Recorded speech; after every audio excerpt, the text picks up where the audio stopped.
Yes, the dojo. And we are back because this is what we love to do. And I came in the door, I said it before, never has a moment with the master been so hardcore.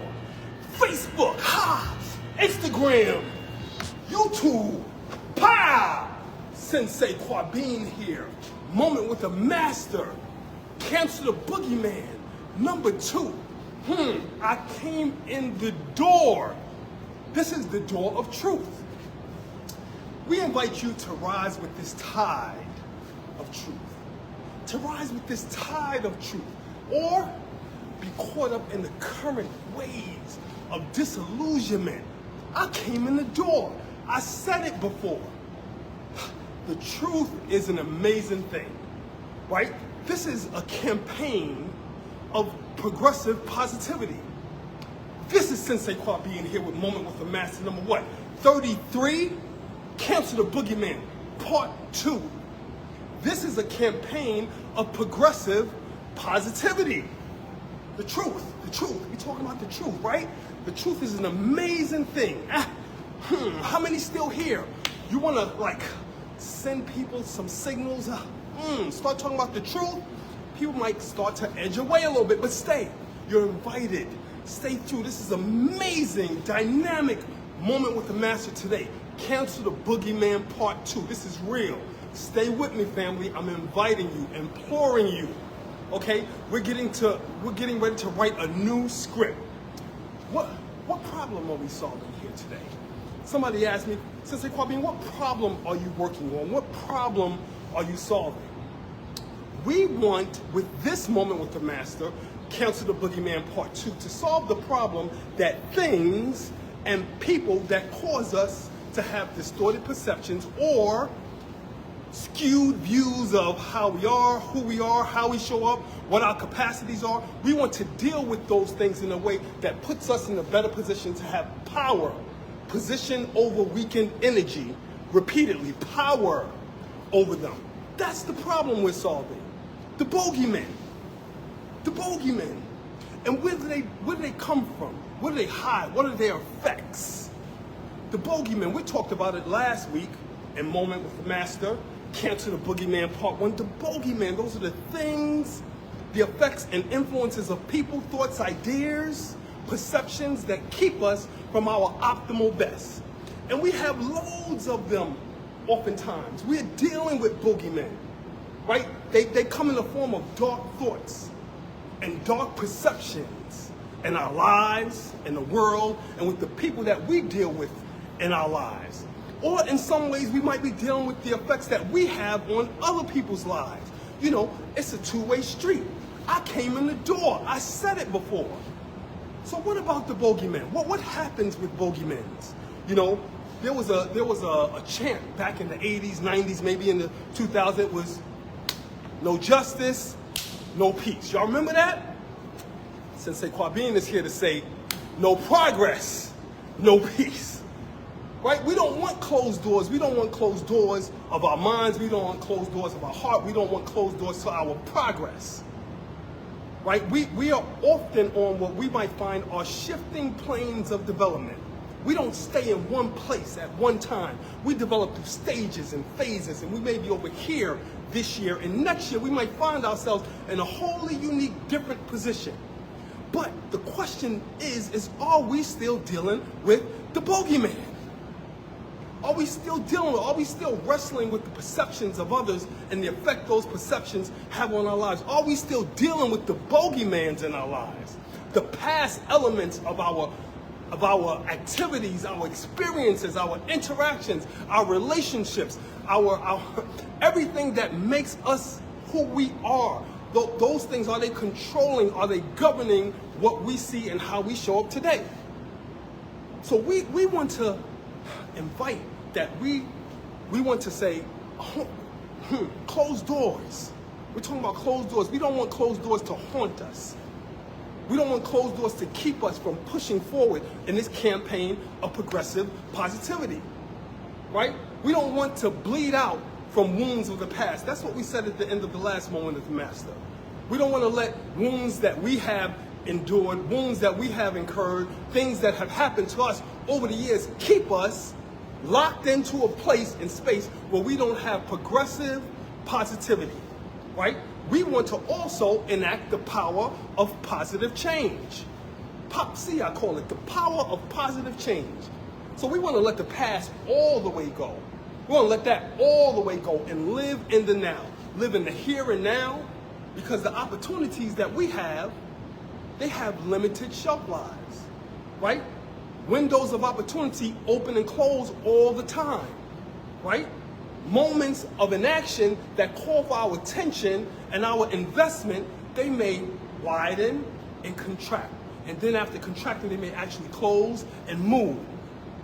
So what do we have to do? We have to stay on this campaign of progressive positivity so that we can recognize those moments, recognize those opportunities, and be ready for them. Because what we know is that those opportunities, they have expiration dates. We have friends, we have family, we have interactions, we've had professional opportunities, maybe enterprise opportunities, entrepreneurial opportunities, but things that we've let slide, doors that have opened, things we've let slide either because we weren't ready, we weren't confident enough, we weren't bold enough, we weren't prepared, or we weren't positioned. So we want to take power, position ourselves over weakened energy repeatedly. We also want to have a thought, a focus, a concentration on, hey, police officers, you always stop by to the moment of the master to say hello. That's cool. We want to have this campaign of progressive positivity and understand that we have the power to take over thoughts of what has happened in our past, how our past has had an effect on us. And we want to keep a future orientation because what's in the past, that's done, that's over, that's kaput, that's finished, that's expired. And just like some of our opportunities, those activities, those experiences we have expired. We want to call the expiration date on some of those things that are having an effect on us today. We want to call the expiration date. We want to call it.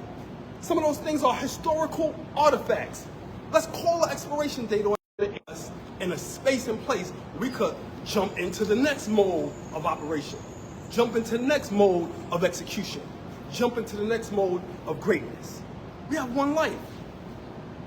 We have one life to live, and we want to let go of those perceptions of others, but we also want to let go of past offenses. We're going to let go of some people who have shown themselves to position themselves not for our best. Past offenses, things we're holding on to.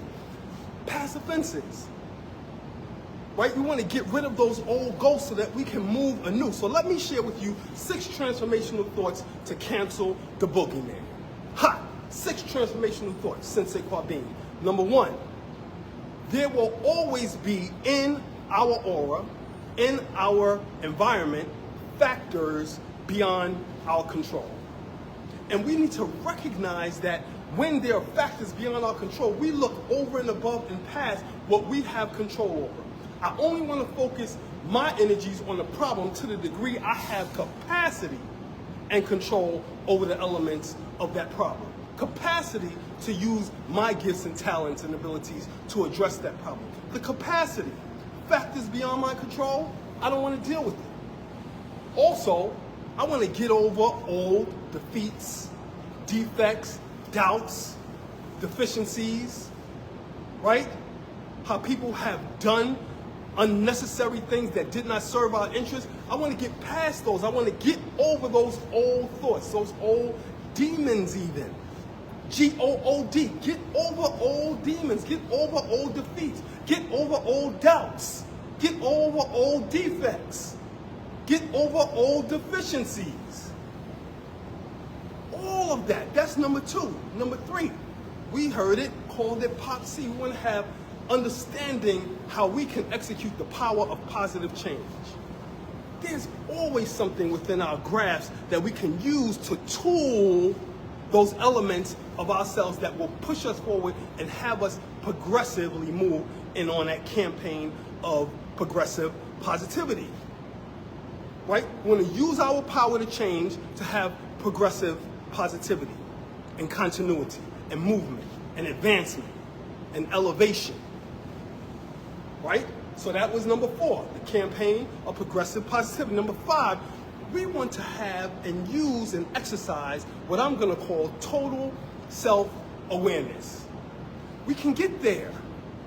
A lot of us are distracted and disturbed by what we use or what we do in our lives, how we use our time, how we use social media, how we are always on the move, how we don't have time to be still and be aware of who we are. Total self-awareness.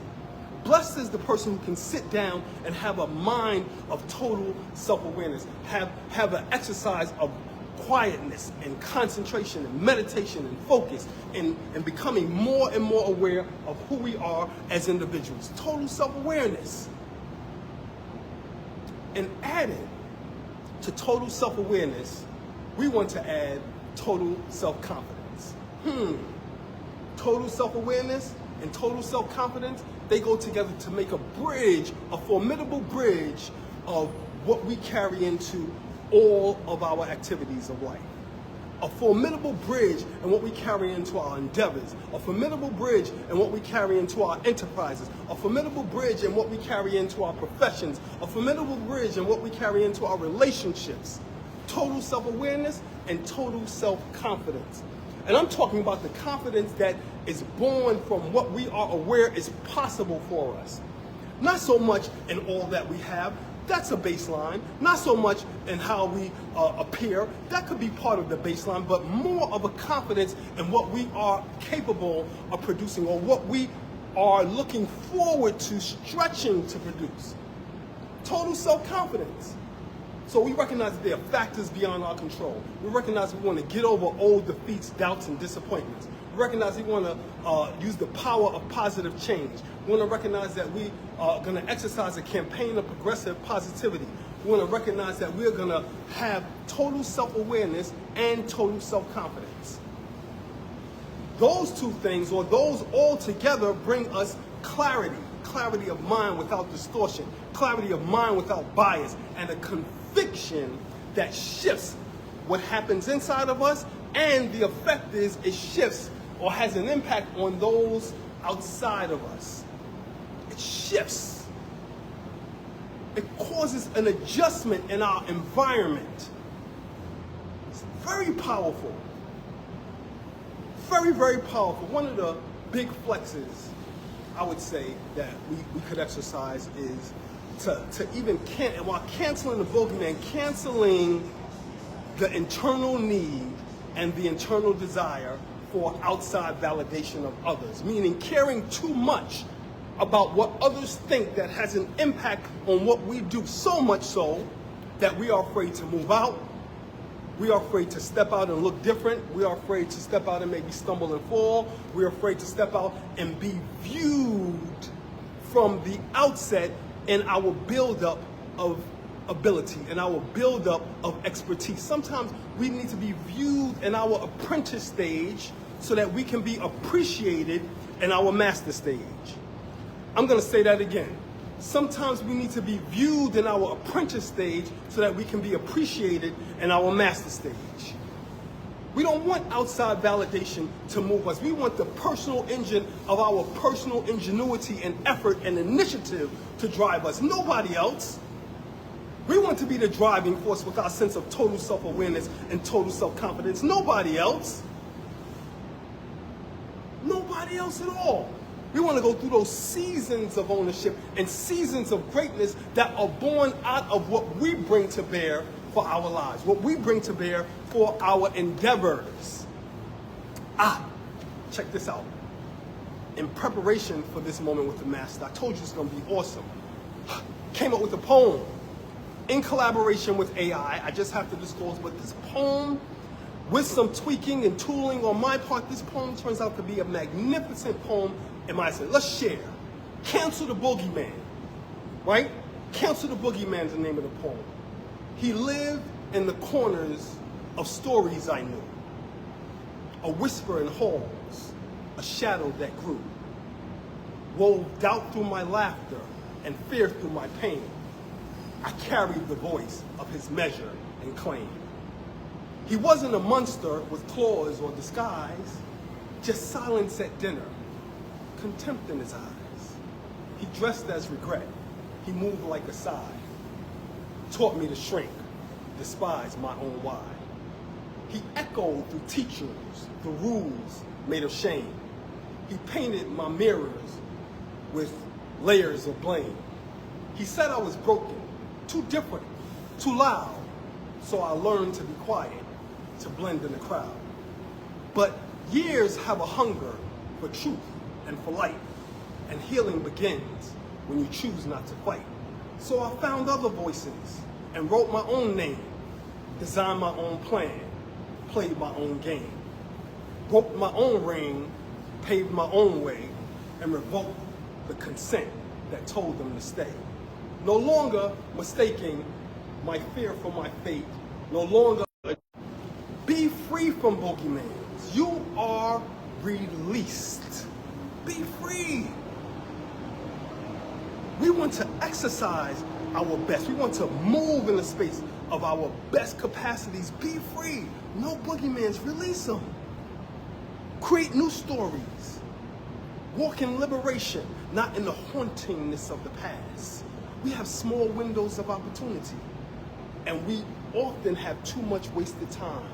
Don't focus on the past. Let's move forward in campaigns of progressive positivity with the driving force of total self-awareness and total self-confidence. Seek peace in your total self-awareness. Seek peace. Move in campaigns of peace. Be ready for war, but seek peace. New life, new script, new models, new stage. Campaigns of positivity. Cancel the boogeyman. Let's not be haunted by what has come in the past. Let's solve that problem about distorted perceptions. And let's move positively forward in the strength and the power that has been given us. This is Sensei Kwabin with Cancel the Boogeyman Part 2, Your Moment with the Master. And as you already know, bringing you all of the goodness from the dojo floor. Until next time, I'm up out of here. Us!